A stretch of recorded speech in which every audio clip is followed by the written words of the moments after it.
क्या आप अपनी कक्षा 10 की हिस्ट्री की ऑब्जेक्टिव की तैयारी कर रहे हैं और अध्याय 1 यूरोप में राष्ट्रवाद के लिए कुछ महत्वपूर्ण वस्तुनिष्ठ प्रश्नों की तलाश कर रहे हैं?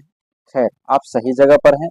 इस वीडियो में हम कुछ बहुत ही महत्वपूर्ण वस्तुनिष्ठ प्रश्नों को शामिल करेंगे जो 2025 में आपकी परीक्षा में आने की संभावना है। तो चलिए शुरू करते हैं क्वेश्चन नंबर 1 से। क्वेश्चन नंबर 1871 में कौन सी संधि हुई थी? 1871 में कौन सी संधि हुई थी? तो 1871 में फ्रैंकफर्ट की संधि हुई थी। इसका ऑप्शन हो जाएगा ए, फ्रैंकफर्ट की संधि हुई थी। 1871 में कौन सी संधि हुई थी? तो फ्रैंकफर्ट की संधि हुई थी। अब देखेंगे क्वेश्चन नंबर 2। क्वेश्चन नंबर 2 कहता है 1830 की क्रांति के बाद फ्रांस में किस प्रकार का शासन स्थापित हुआ? 1830 की क्रांति के बाद फ्रांस में किस प्रकार का शासन स्थापित हुआ? गणराज्य। इसका ऑप्शन हो जाएगा सी, गणराज्य का शासन स्थापित हुआ। अब हम देखेंगे क्वेश्चन नंबर 3। कहता है जर्मनी के एकीकरण के लिए कौन उत्तरदायी था? जर्मनी के एकीकरण के लिए कौन उत्तरदायी था? बिस्मार्क। इसका ऑप्शन हो जाएगा बी, बिस्मार्क। अब हम देखेंगे क्वेश्चन नंबर 4। कहता है फ्रैंकफर्ट की संधि किस वर्ष हुई थी? फ्रैंकफर्ट की संधि किस वर्ष हुई थी? फ्रैंकफर्ट की संधि किस वर्ष हुई थी? तो ये इसका ऑप्शन हो जाएगा डी, 1871 में। 1871 में संधि हुई थी। अब हम देखेंगे क्वेश्चन नंबर 5। कहा था इटली के एकीकरण में निम्न में से किसका संबंध नहीं है? इटली के एकीकरण में निम्न में से किसका संबंध नहीं है? तो वो है बिस्मार्क। बिस्मार्क का इटली के एकीकरण से कोई संबंध नहीं था।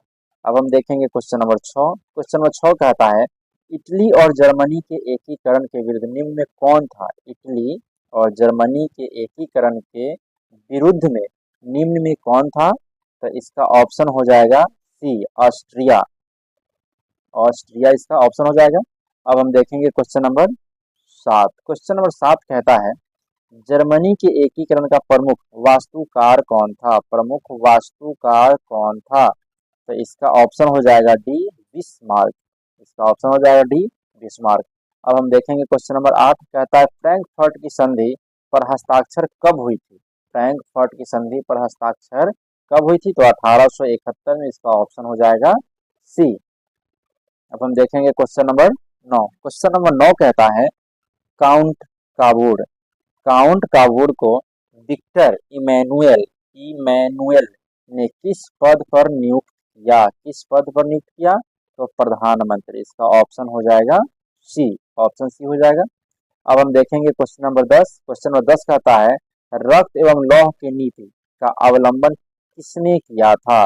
रक्त एवं लौह की नीति का अवलंबन किसने किया था? ये क्वेश्चन 2011, 17 और 2020 में भी पूछा जा चुका है। तो इसका ऑप्शन हो जाएगा सी, बिस्मार्क। रक्त एवं लौह की नीति का अवकलन किसने किया था? तो बिस्मार्क ने किया था। अब हम देखेंगे क्वेश्चन नंबर 11। क्वेश्चन नंबर 11 कहता है यूरोप का मरीज किसे कहा जाता है? यूरोप का मरीज किसे कहा जाता है? तुर्की को। यूरोप का मरीज किसे कहा जाता है? तो इसका ऑप्शन हो जाएगा तुर्की। अब हम देखेंगे क्वेश्चन नंबर 12। क्वेश्चन नंबर 12 कहता है यंग यूरोप का संस्थापक कौन था? यंग यूरोप का संस्थापक कौन था? मेजनी। इसका ऑप्शन हो जाएगा ए, मेजनी। अब हम देखेंगे क्वेश्चन नंबर 13। क्वेश्चन नंबर 13 कहता है क्वेश्चन नंबर 13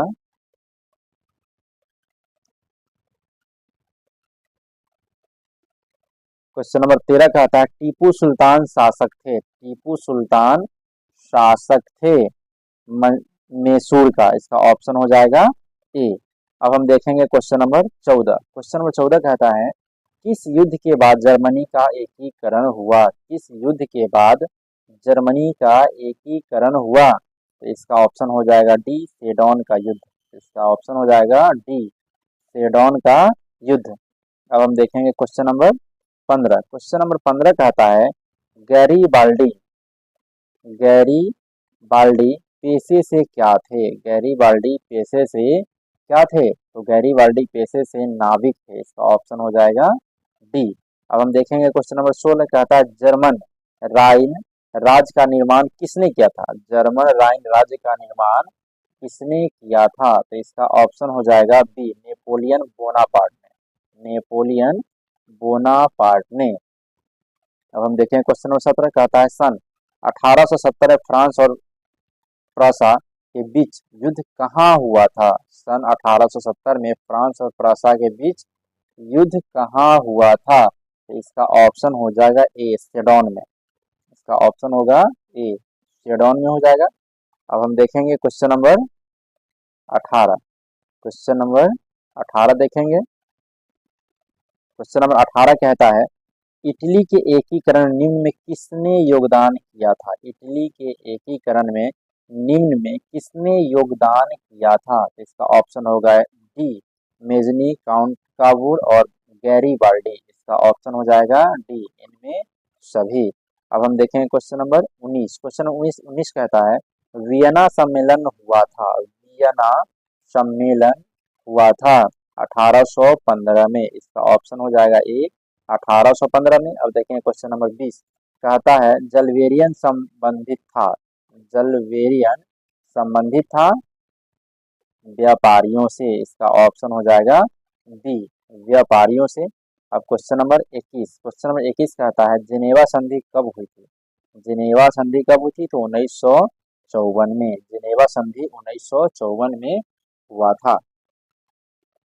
प्रत्येक प्रश्न के बाद स्वयं को सोचने और उत्तर देने के लिए समय देने के लिए वीडियो रोकना सुनिश्चित करें। इससे आपको अपनी परीक्षा के लिए प्रभावी ढंग से अभ्यास करने में मदद मिलेगी। और 2025 में कक्षा 10 हिस्ट्री चैप्टर 2 के महत्वपूर्ण वस्तुनिष्ठ के लिए बस इतना ही। अपनी परीक्षा में सफल होने के लिए इन प्रश्नों का अभ्यास करें। देखने के लिए धन्यवाद और इस तरह के और उपयोगी वीडियो के लिए हमारे चैनल को सब्सक्राइब करना नहीं भूलेंगे।